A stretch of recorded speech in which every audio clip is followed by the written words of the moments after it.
Pada kesempatan kali ini, saya akan berbagi kisah inspiratif dari seorang tokoh yang tidak asing lagi buat kalian semua, yaitu Fakhrudin Yusuf Habibie, atau sering dikenal sebagai B.J. Habibie. Ia adalah Presiden Republik Indonesia yang ketiga sekaligus Bapak Teknologi Indonesia yang dikenal dunia dengan julukannya Mr. Cracks, sejak ia menemukan rumus faktor Habibie. Habibie bersekolah di SMA yang sama dengan Ainun. Karena keduanya murid yang pintar, guru SMA-nya dan juga teman-temannya menjodoh-jodohkan mereka. Pada usia 18 tahun, Habibie berkuliah di ITB.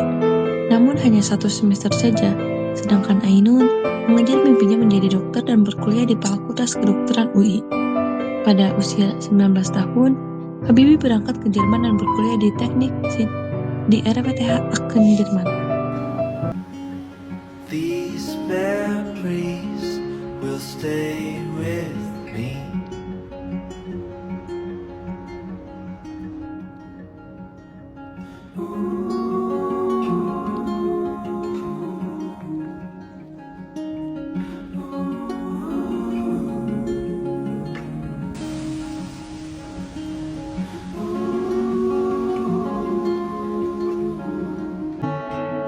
Pada usia 25 tahun, Habibie harus kembali ke Indonesia untuk menikahi Ainun di Bandung. Mereka kemudian menetap di Jerman. Pada usia yang ke-26 tahun, anak pertamanya Ilham telah lahir. Dan di usia yang ke-31 tahun, Habibie mendapat gelar guru besar di ITB. Di usia yang sama juga, anak keduanya lahir dengan nama Tariq. Di usia 40 tahun, ia ditunjuk menjadi Direktur Utama IPTN atau DI. 7 tahun kemudian, ia diangkat menjadi Menteri Riset Republik Indonesia. Di usia 50 tahun, tepatnya 1986, ia memulai proyek pesawat N250. Pada 1992, tepatnya Habibie di umur 56 tahun, ia memiliki lebih dari 45 hak paten yang banyak digunakan oleh perusahaan-perusahaan penerbangan dan roket. Di tahun itu juga, Habibie mendapat penghargaan Theodor von Karman. Pada 1995, yaitu pada usia 50 tahun, ia memimpin uji coba pesawat N250 dan sukses diterbangkan. Tapi harus menunggu sertifikat layak terbang untuk diperdagangkan.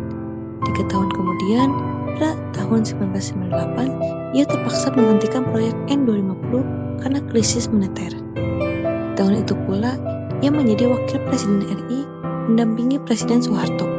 Tak lama kemudian, Presiden Soeharto mengumumkan pengunduran diri di Istana Merdeka, Jakarta, sehingga ia harus menggantikan Soeharto menjadi Presiden RI.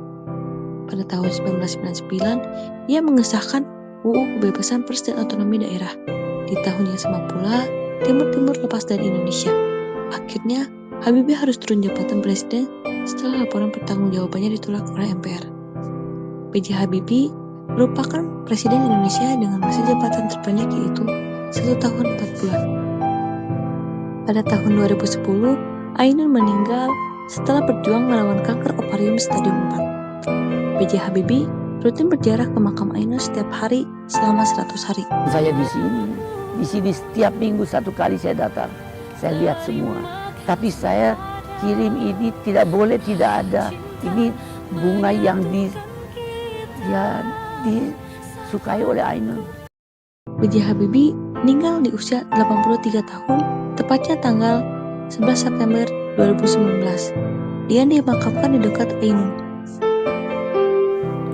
B.J. Habibie pernah berkata bahwa keberhasilan bukanlah milik orang yang pintar, tapi milik mereka yang senantiasa berusaha.